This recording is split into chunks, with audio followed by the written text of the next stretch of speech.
안녕하세요. 오늘은 물가 변동과 자산 투자 전략에 대해서 한번 얘기를 해보려고 하는데요.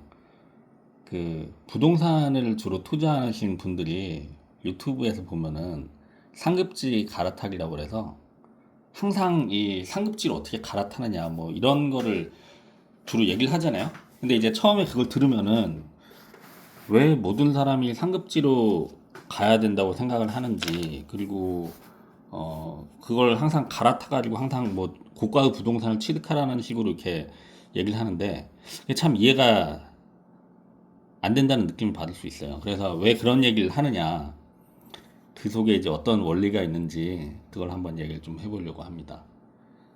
어, 그 물가가 대체적으로 상승을 하잖아요. 이 상승을 할 때 어떤 자산 투자 전략이 유리한지를 좀 따져보려고 하는데, 좀 이해를 쉽게 하기 위해서 자동차를 한번 예로 다시 들어볼게요. 저번 영상에서 자동차를 예를 들었었는데, 모닝 소나타 G80 이렇게 세 가지 자동차를 예시로 들었죠. 여기서 이제 자동차가 원래 감가상각이 있어서 보유하기만 하면 이제 가치가 계속 떨어지는 자산인데, 그건 여기서 그렇지 않다고 가정을 하고 설명을 하는 겁니다. 그래서 만약에 물가가 10% 상승하는 시기를 맞았다라고 하면은 자동차 가격이 모닝 같은 경우는 1375만 원에서 1512만 원으로 바뀌고요. 소나타는 2788만 원에서 3066만 원이 되고요. 그다음에 G80은 5899만 원에서 6488만 원이 돼요. 그래서 이제 소나타와 모닝과의 차이는 1554만 원, 그다음에 소나타와 G80의 차이는 3422만 원이 되죠. 예, 물가가 상승하기 전에 소나타와 G80 가격 차이는 3111만 원이었는데, 물가 상승 후에는 3422만 원으로 약 311만 원이 더 벌어졌어요. 그래서 만약에 원래 소나타를 타던 사람이 있었다면은, 이 사람이 G80으로 갈아타려고 한다면은 원래 물가가 올라가기 전에 지불해야 됐던 돈보다 311만 원을 더 지불해야지 G80을 탈 수 있는 거예요. 그래서 물가가 상승하게 되면은 G80을 타고 있었던 사람이 당연히 유리한 거죠. 상대적으로. 소나타를 타던 사람이 G80을 다시 타려고 그러면은 더 많은 돈을, 이전보다 더 많은 돈을 내야 되니까. 그래서 고가 자산 선점이 유리한 점이 있는데, 지금 이 예시를 보면은 차라리 처음부터 G80을 탔더라면 더 좋았겠죠. 이 생각이 물가 상승할 땐 대체적으로 맞는데, 이제 또 틀린 경우도 있어요. 어, 만약에 그 원래 이제 G80을 살 수 있을 만큼 충분한 현금을 보유하고 있었는데도 불구하고 소나타를 선택을 했다. 그러면은 그거는 지금 이 경우에는 잘못 선택을 한 거죠. G80을 탔어야죠. 그러면은 G80을 타고 있는 상태에서 물가가 올랐고, 그리고 G80을 다시 팔았어요. 그러면은 311만 원을 벌 수 있는 거죠. 그리고 소나타를 받을 수 있는 거죠. 그래서 소나타를 타는 사람보다 311만 원이 유리한 거고요. 돈이 없어가지고 대출을 활용해가지고 G80을 사는 걸 고려할 수 있죠.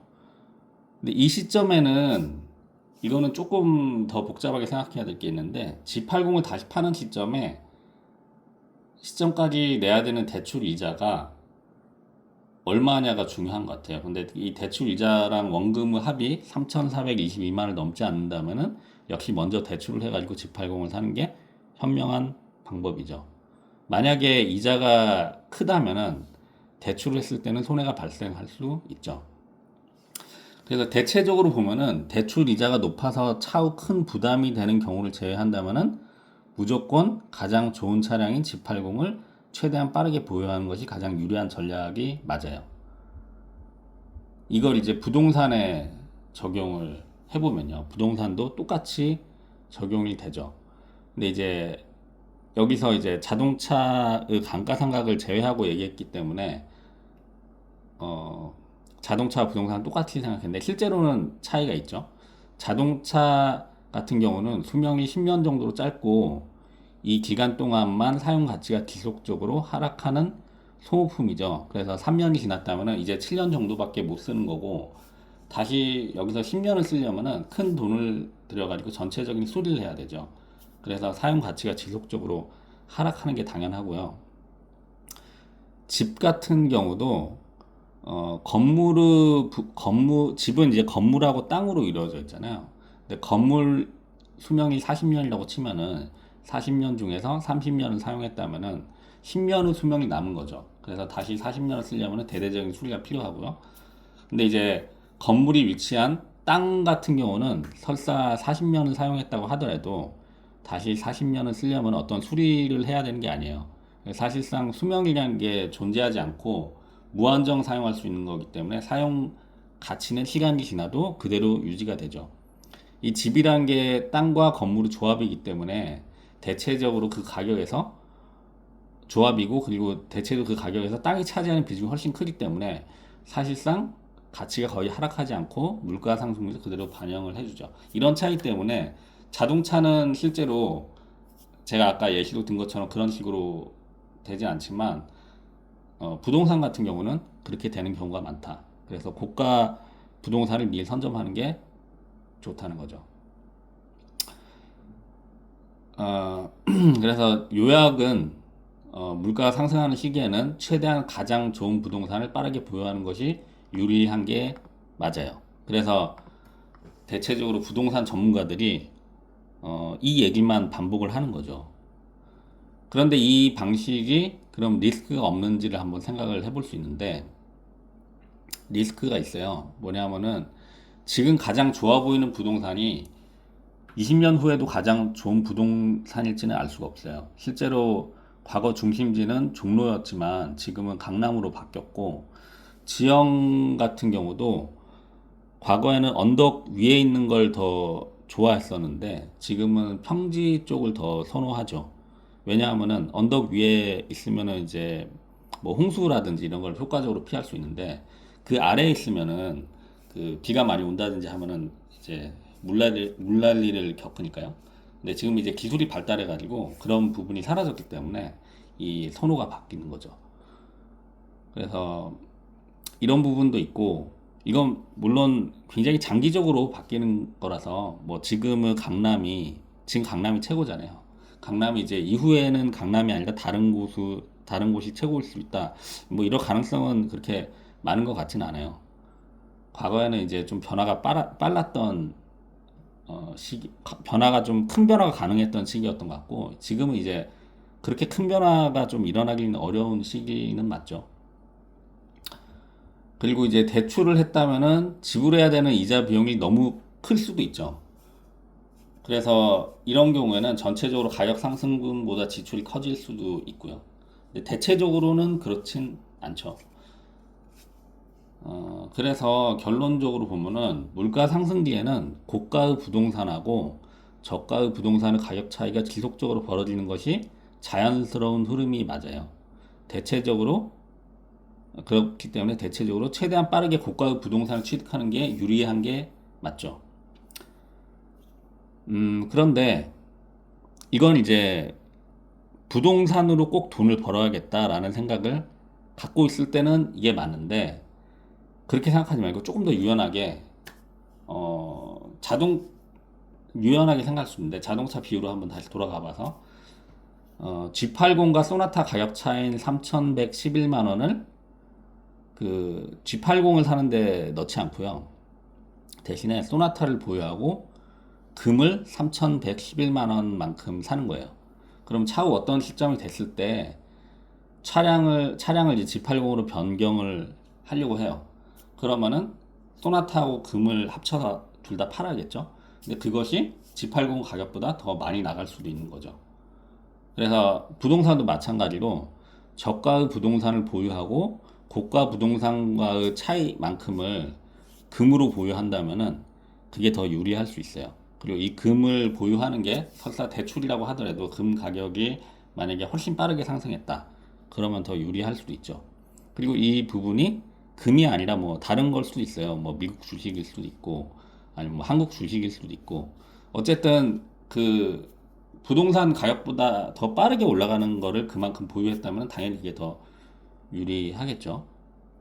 그리고 또 하나 생각해야 되는 게 고가 부동산하고 저가 부동산의 가격 차이가 좀 어떤 이유로 비정상적으로 벌어질 수도 있어요. 이게 비정상인지 정상인지를 따지는 거는 굉장히 어려운 건데, 늘 어느 정도로 벌어져 있는 게 뭐 평균이었는데 그거보다 확연하게 크게 벌어져 있다.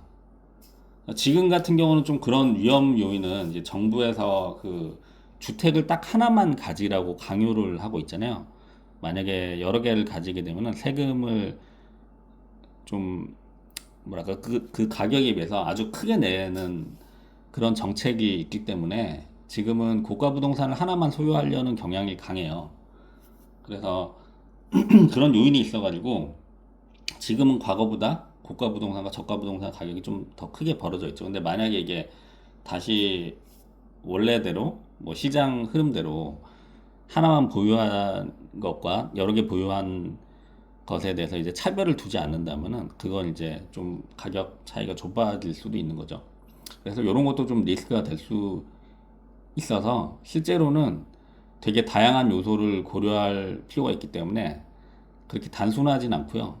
다만 이제 여기서 얘기하는 건 원리적으로 그렇다. 그래서 물가가 상승할 때는 고가의 자산을 빨리 보유하는 게, 그러니까 고가의 부동산을 빨리 보유하는 게 더 유리하다. 대체적으로는. 그런데 이렇게 보면은 너도 나도 무조건 고가의 부동산만 사려고 할 텐데 그 반대의 흐름은 없을까 하고 생각을 해보면은 이제 물가가 하락하는 시기도 분명히 오거든요. 항상 이게 대체적으로 상승하는 게 맞는데 항상 상승하는 건 아니에요. 그럴 때는 저가 자산을 보유하는 게 유리할 수 있어요. 그러니까 물가가 하락하기 시작하면은 정확히 반대로 움직인다고 보면 되는데요. 고가 부동산이 좀 더 큰 폭으로 떨어지고요. 저가 부동산은 좀 작게 떨어지죠. 원래 가격이 더 작았기 때문에. 그래서 이런 경우에는 고가 부동산을 선점한 사람이 오히려 불리해요. 왜 고가 부동산이 더 빠르게 떨어질 수 있는지는 이전 영상에서 설명을 했죠. 근데 뭐 실제로는 수요와 공급에 따라서 또 다른 요인이 작용할 수 있어요. 근데 여기서 얘기하는 건 그냥 원리만 가지고 얘기를 하는 거죠. 그러니까 뭐 실제로 다르게 작용할 수 있는 건 뭐냐 하면은 물가가 하락되는 시기는 대체적으로 경기가 안 좋다는 얘기잖아요. 근데 경기가 되게 안 좋을 때는 좀 고가 부동산을 소유했던 사람들, 소유하고 있는 사람들보다 저가 부동산을 소유했던 사람들이 좀 더 피해를 입는 경우가 더 많이 있거든요. 그래서 고가 부동산이 오히려 가격을 지키게 되는 경우도 물론 발생할 수 있다고 생각이 드는데 그런 부분은 제외하고 이제 원리적으로만 봤을 때 고가 부동산을 소유한 거는 좋지 않다. 예, 그런 거예요. 그러니까 원리적이라는 거는 고가 부동산을 소유한 사람 중에 그 피해를 입는 사람의 비중하고 저가 부동산을 소유한 사람 중에 피해를 입는 사람 비중하고 같다라고 이제 가정을 한 거죠. 그 요소를 빼기 위해서. 자동차 예시를 한번 들어볼게요.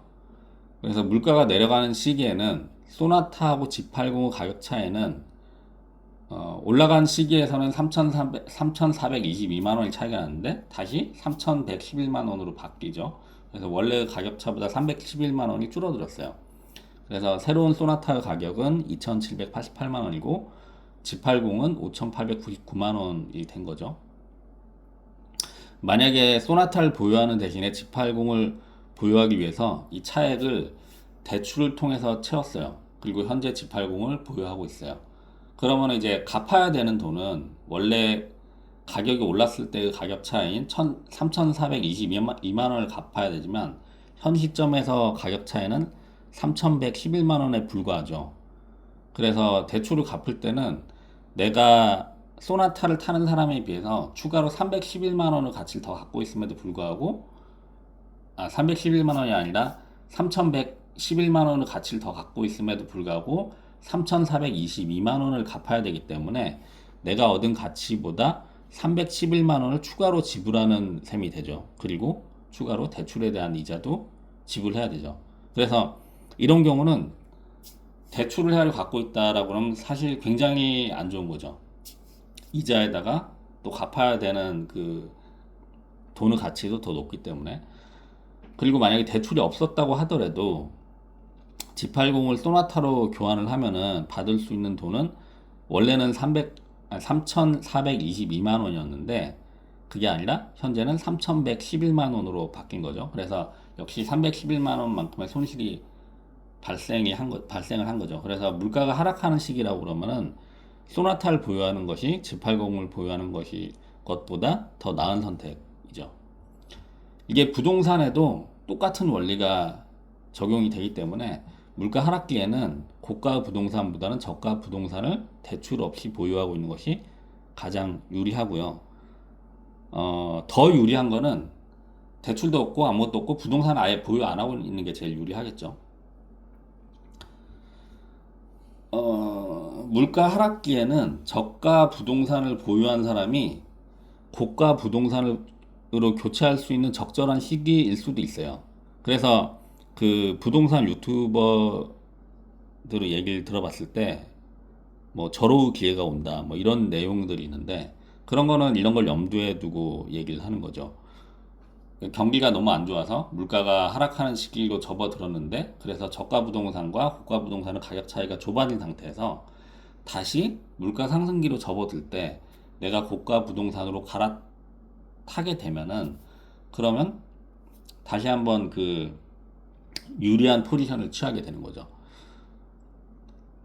왜냐하면은 그러니까 물가가 하락하고 있을 때는 저가 부동산을 갖고 있는 게 가장 유리한 포지션이고요. 물론 안 갖고 있는 게 가장 유리한 포지션이지만 뭐 갖고 있는 상황이라 그러면 저가 부동산 갖고 있는 게 가장 유리한 포지션이고 그리고 그 다음에 다시 올라갈 때는 고가 부동산을 가진 게 더 유리한 포지션이고 이러니까 계속 유리한 포지션만 가는 거죠. 근데 그 꼭지점을 그렇게 쉽게 찍을 수 있을까요?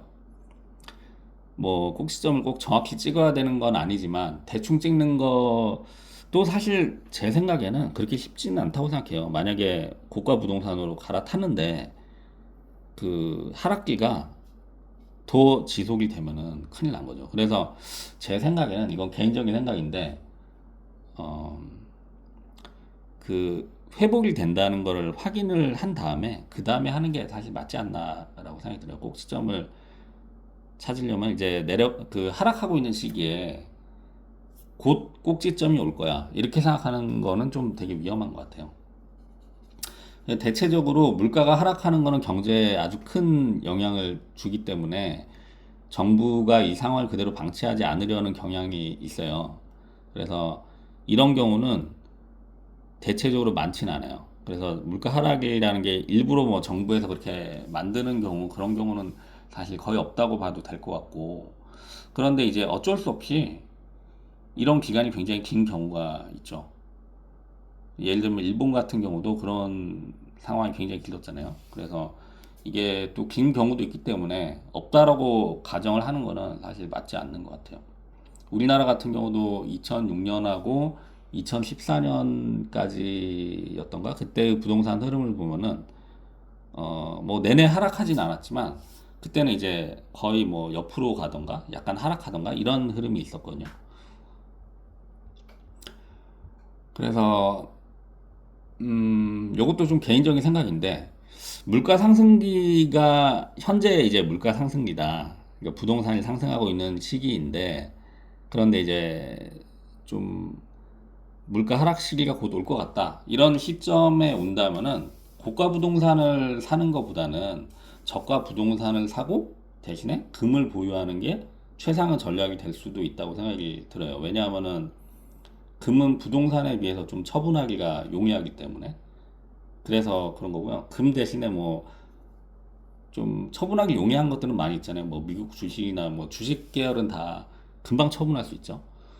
그래서 이런 점들을 다 잘 고려해가지고 자산 투자는 뭐 단순한 원리에 의존하기보다는 시장 흐름과 각 자산의 특성 그리고 개인의 재정 상황을 복합적으로 분석하고 유연하게 대처하는 지혜가 필요합니다. 예. 네, 이상입니다.